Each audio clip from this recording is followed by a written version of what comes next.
Y ahora para hablar de largo plazo y para hablar de lo que viene tenemos al ministro Martín Guzmán. Ministro, bienvenido. Buen día, José. Gracias por la entrevista y gracias a IDEA por la invitación. Largo plazo en nuestro país tiene que ver con esto que vimos recién, con el video, con el empleo y sobre todo con la economía que viene. El eje principal del coloquio es la generación de empleo privado y se propone una reforma de este sector privado y del marco jurídico. ¿Cuál es tu opinión al respecto? Bueno, primero que nosotros consideramos que la actividad privada es fundamental para una economía de mercado que funcione bien y que la generación de empleo privado constituye en ese esquema un objetivo fundamental. Siempre decimos que el sector público y sector privado deben trabajar de la mano. Hay cuestiones en las cuales el rol del Estado es absolutamente esencial, resolviendo cuestiones que el sector privado por sí solo no puede resolver. Y eso es lo que refleja nuestra visión de cómo administramos la política económica, apostando por la infraestructura, la generación de conocimiento, la aplicación del conocimiento a la producción. Pero al mismo tiempo hay que ir generando condiciones para que la economía pueda sostener un rumbo, pueda sostener niveles de crecimiento sin chocarse contra lo que tantas veces nos ha pasado en nuestra historia, que son los problemas cambiarios, las crisis macroeconómicas. Y con respecto a la pregunta que plantea José, lo que nosotros vemos es que la estabilidad macroeconómica, una economía funcionando bien, es la condición central para que en la Argentina haya generación de empleo privado que se dé de forma sostenida. ¿Cómo califica el cepo al dólar que hoy atraviesa sobre todo a los inversores? Bueno, hoy la Argentina tiene controles en la cuenta de capital y controles cambiarios que tienen una naturaleza principalmente defensiva.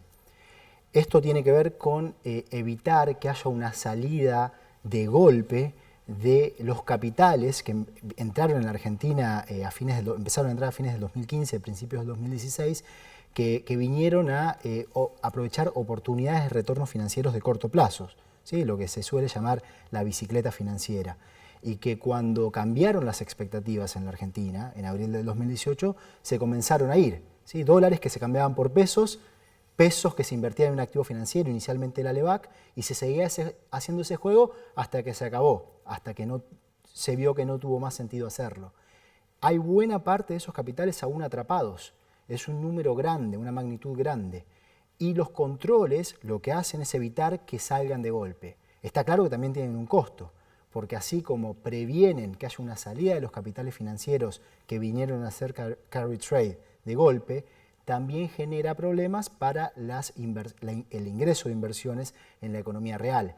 Y es por eso que nosotros trabajamos para construir condiciones que nos permitan tener un esquema diferente de las regulaciones de capital, lo que llamamos regulaciones macroprudenciales, que favorezcan, que alienten la entrada de capitales para la economía real, la producción, las fábricas, y que desalienten el ingreso, los movimientos abruptos de capitales especulativos que buscan retorno solamente financiero de corto plazo. Pero frenar esa salida, como usted dice, también frena el ingreso de dólares. Digo, cuando uno mira la matriz productiva de nuestro país, al menos las grandes compañías tienen un insumo importado, todas para producir bienes terminados, o cuando se mira la utilización de dólares, la mayoría fue a bienes de capital o bienes intermedios. ¿No corre riesgo la economía argentina de tener ese freno y tener faltante de productos? Bueno, aquí hay dos cosas por separar. Por un lado, lo que son las importaciones, por el otro lado, el ingreso de capitales desde el exterior a la economía real.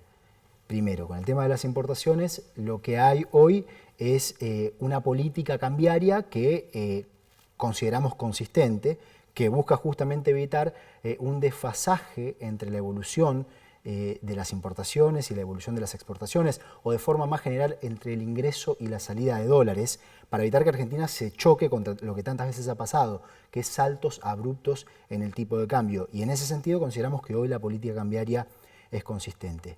Con respecto a lo que implica para la entrada de capitales, es lo que te decía antes. Nosotros entendemos que los controles de capitales, así como dan un beneficio, también tienen costos. Y lo que vamos haciendo es adaptar esos controles en la medida que se puede. Por ejemplo, este año se adoptó un llamado decreto de grandes inversiones, que facilita la salida de capitales para proyectos de inversión en la economía real superiores a 100 millones de dólares. Para poder ir hacia el lugar al cual estamos apuntando a ir, hay que continuar elevando los niveles de exportaciones que a la Argentina le permita tener un mayor nivel de reservas y continuar limpiando el stock de capitales especulativos, del carry trade, del cual todavía hay un monto importante. ¿Cuánto le preocupa el nivel de reservas actual?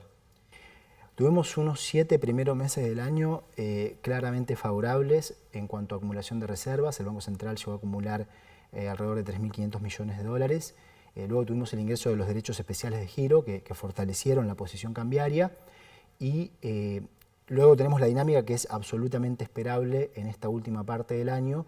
Consideramos que la situación en el sector externo es tal que podemos darle continuidad a la política cambiaria que venimos llevando a cabo, que es la misma que anunciamos en septiembre del 2020, cuando enviamos el proyecto de ley de presupuesto para el 2021. El gobierno tiene 2 años más por delante. ¿Espera aliviar las restricciones cambiarias? ¿Cuál es la expectativa? Bueno, lo que tenemos hoy es una dinámica que desde el punto de vista macroeconómico en el frente externo es positiva porque las exportaciones están creciendo.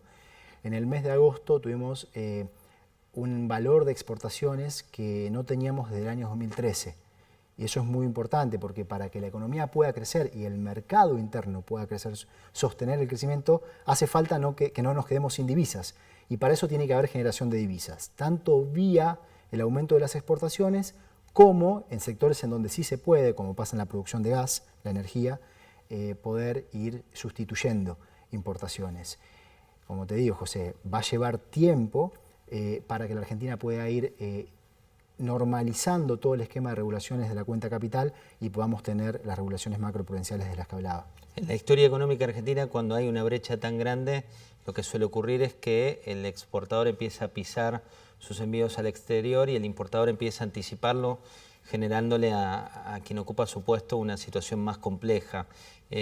¿No cree que va a pasar eso? Bueno, hemos convivido con una situación de brecha por un largo tiempo ya, porque desde ¿Pero no es cada vez más grande? Bueno, hoy es 70 puntos porcentuales menos que hace un año, aproximadamente. Y dependiendo qué tipo de cambio miremos, ¿no? Entre 60, 50, 60, 70, porque hay múltiples tipos de cambio paralelos. Pero nosotros, sí, claramente, cuando hay una expectativa, cuando la brecha está a un nivel tal que genera una expectativa de devaluación, empiezan a aparecer comportamientos como los que describís. Pero lo que nosotros hoy tenemos claro es que no vamos a hacer ningún salto devaluatorio. La política cambiaria va a seguir en la línea de lo que se ha planteado en el esquema macroeconómico reflejado en el presupuesto 2021 y luego en lo que es el proyecto de presupuesto 2022 con el marco macroeconómico allí definido. De modo que eso es algo que obviamente es parte, que cada quien forma sus expectativas. Nosotros de nuestro lado tenemos confianza en la política cambiaria que venimos llevando a cabo. Ministro, hoy estamos viendo en el coloquio la perspectiva de largo plazo y la inflación aparece como un ancla en esa perspectiva. ¿Por qué cuesta tanto bajar los niveles de inflación?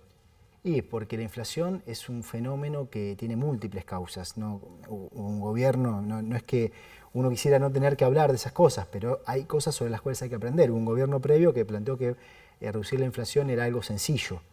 Y claramente no es así, porque para reducir la inflación no hace falta, no alcanza simplemente con reducir la emisión monetaria, que fue el esquema que prevaleció bajo el gobierno anterior. Se hizo eso y la inflación terminó en casi 54% anual.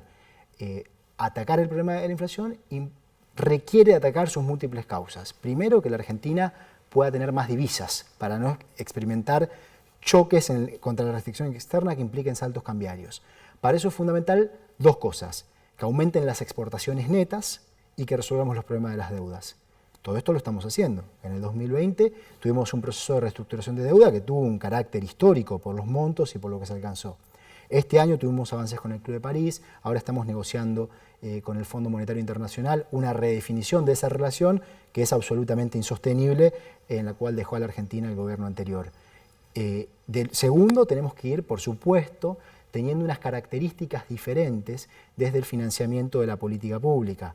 Es importante que la Argentina, a la vez que el Estado tiene un rol expansivo que apuntala a la recuperación con una política de gasto expansiva en términos reales, también vaya reduciendo su déficit.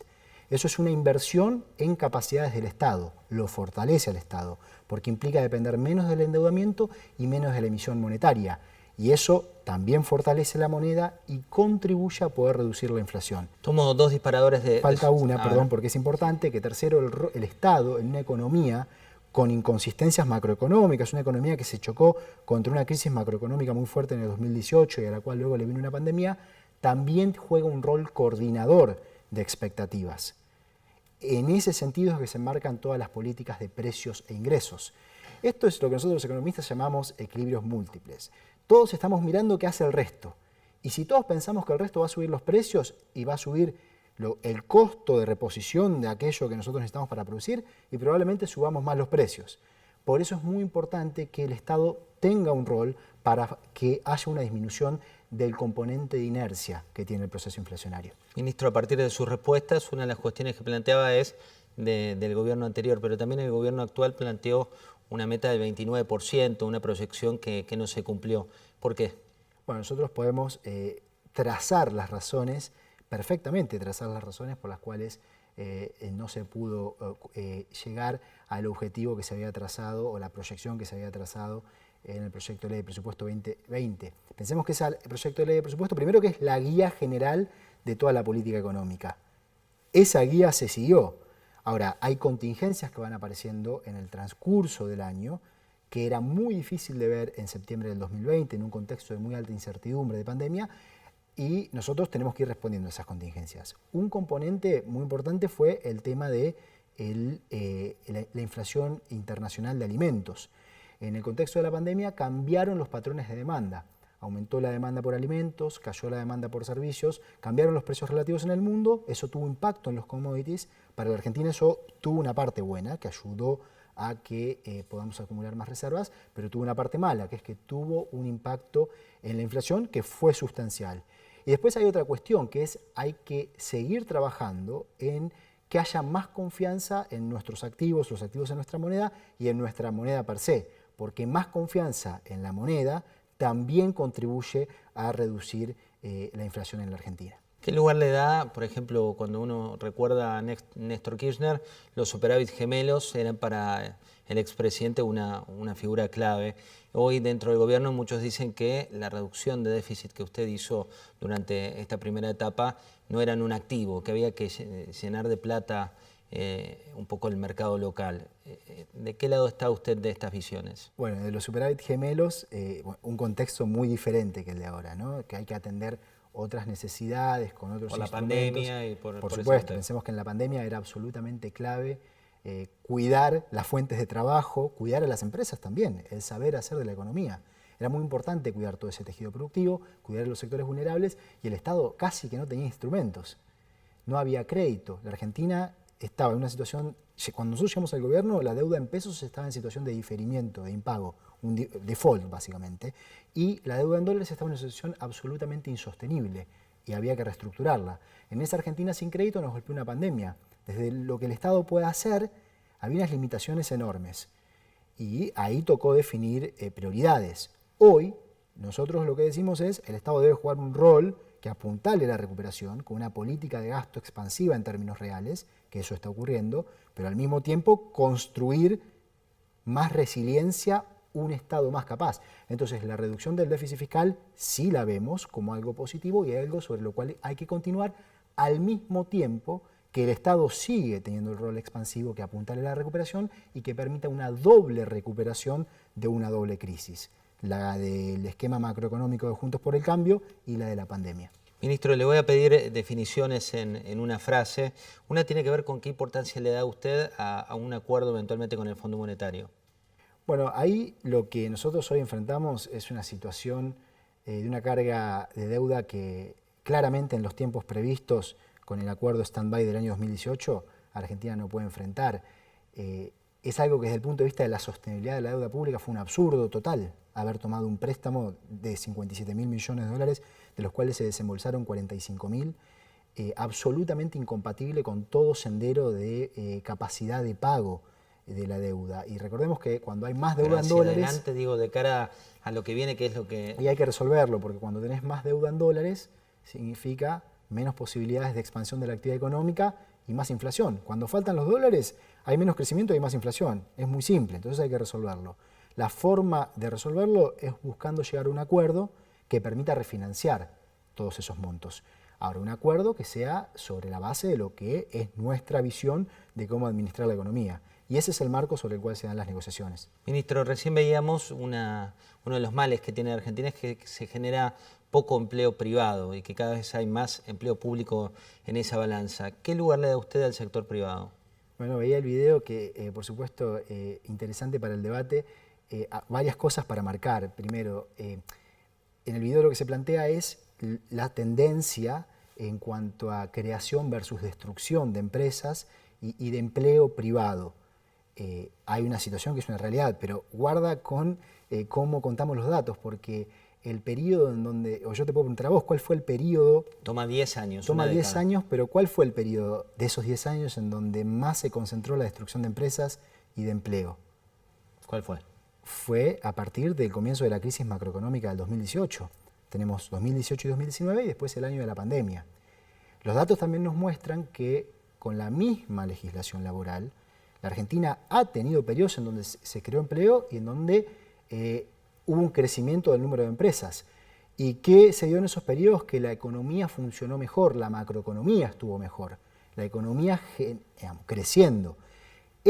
La situación de una macroeconomía ordenada creciendo para nosotros es el factor fundamental, ¿sí? Ahora, eso no quita que, por supuesto, que toda la organización del mercado de trabajo tiene que ir evolucionando en función de la evolución tecnológica, en función de lo que va pasando en el evolucionar de una economía. Eso digo, la prohibición de despidos, por ejemplo. Nuestra política es la forma de ordenar las cuestiones en el mercado de trabajo no es sobre la base de debilitar o quitar derechos, para nada. Pero sí consideramos muy importante poder facilitar la creación de empleo, de nuevos empleos, y que se vaya adaptando la organización del mercado de trabajo en ese sentido. Y hay una secuencia de medidas que se han ido anunciando en esa dirección. Podríamos ir repasando lo que se ha hecho con contribuciones patronales para nuevos empleos, incluyendo la parte del federalismo, las ventajas para el norte grande. Pero ahí, perdone, la prohibición de despidos no es similar a lo que hablábamos de reservas. Digo, ¿no existe la posibilidad de incentivar la generación de nuevos empleos? La indemnización por despido, a ver, la prohibición de despido tiene que ver con una situación absolutamente coyuntural, ¿no? Eso me refiero, eso es una prohibición de despidos. Pero eso es una situación en el peor momento del mercado de trabajo. Decíamos, desde el 2018 se vienen destruyendo puestos de trabajo y después vino la pandemia. La prohibición de despido es algo coyuntural de un momento muy difícil de la economía en el cual nosotros lo que buscamos era proteger el saber hacer de la economía, que el ATP, el REPRO tienen que ver con eso, y al mismo tiempo que haya condiciones para asegurar que no haya destrucción de empleo más masiva. Por eso, es una cuestión coyuntural, transitoria, no permanente. ¿Por qué cree que se van empresas como fue el caso de Walmart o el caso de la TAM o algunos casos particulares? ¿Por qué se cree que se dan estas salidas? Ahí, José, nosotros vemos que cada caso es diferente. Hay, primero, en una economía en donde venía transitando una crisis macroeconómica y le llega la pandemia, bueno, es natural que se dé una situación difícil para muchas empresas. Segundo, hay cuestiones que son de cada empresa en particular, que tienen que ver con reorganizaciones de las empresas y muchas veces que están asociadas a cuestiones tecnológicas. ¿Pero no es necesario cambiar un poco el marco para generar? Por eso, volvemos al punto, para nosotros lo central es la situación macroeconómica, estabilizar la economía, tranquilizarla, como digo yo, tener un modelo productivo en el centro, un modelo que agrega valor, donde hay dinamismo productivo que agrega valor a la economía y, por supuesto, ir adaptando la organización del mercado de trabajo a las circunstancias que se van dando. Ahora, hablamos de las empresas que llegan o de las empresas que se van. Este año la inversión en la Argentina está creciendo, pero también hay una realidad, que es una realidad que no solamente hablemos de las empresas que pueden venir de afuera o que se pueden ir, sino las empresas argentinas, las pymes, alguien que busca innovar, que busca emprender y que se ha enfrentado a una economía en donde ha habido cambios en las tendencias recurrentemente en nuestra historia que son muy fuertes, que obviamente generan una situación de ansiedad como le pasa a la gente, ¿sí? Como le pasa, no sé, yo te puedo decir, mi papá creciendo en la Argentina con el salario real fluctuándole, como le pasa a la gran mayoría de la Argentina.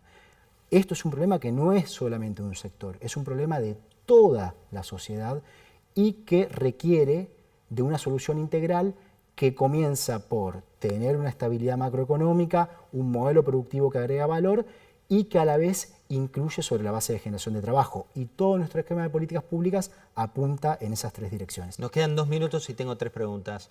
Si tuviera que definir el rol del sector privado para usted en su esquema de macroeconomía, ¿cuál sería? Un rol fundamental en una situación de una economía funcionando normalmente, es el principal motor de la economía. En una situación en donde la economía viene de años de recesión, es el Estado el que debe jugar primero, teniendo la posibilidad de hacer o logrando hacer una política expansiva que permita que también haya una multiplicación de la actividad privada. El sector público y el sector privado deben trabajar de la mano. Esto es muy importante además para que nos fortalezcamos como Estado-nación. Eso es lo que le haría bien a la Argentina. En una frase, ¿cuál es el principal problema de la economía argentina hoy? Y el principal problema de la economía argentina han sido las inconsistencias macroeconómicas que se generaron a partir de endeudamientos en moneda extranjera sin que eso se utilice para mejorar la capacidad productiva argentina, y entonces terminamos chocándonos contra la falta de divisas, y eso es todo lo que genera un descalabro, que fue lo que pasó del sistema económico y productivo. En un tuit hablamos de futuro hoy. Si tiene que definir el futuro de la economía argentina según el ministro de Economía, ¿cuál sería? Bueno, hoy estamos en una situación diferente que aquella que describo, porque hoy tenemos una economía en recuperación. Y lo que vemos hacia futuro es una economía asentándose en esa recuperación que sea menos heterogénea, que como viene siendo, porque es una recuperación que favoreció principalmente al sector registrado y no tanto al sector no registrado, y que vayan reduciéndose los problemas que se veían en el video sobre la base de nuestro esquema. Ir atacando los problemas sociales más acuciantes, empezando por el de la pobreza infantil, luego la pobreza, la informalidad, una economía que genere esperanza, que genere tranquilidad en nuestra gente, en donde todos podamos tener una motivación que se refleje en realidades mejores para todos. Ministro, muchísimas gracias. Muchas gracias.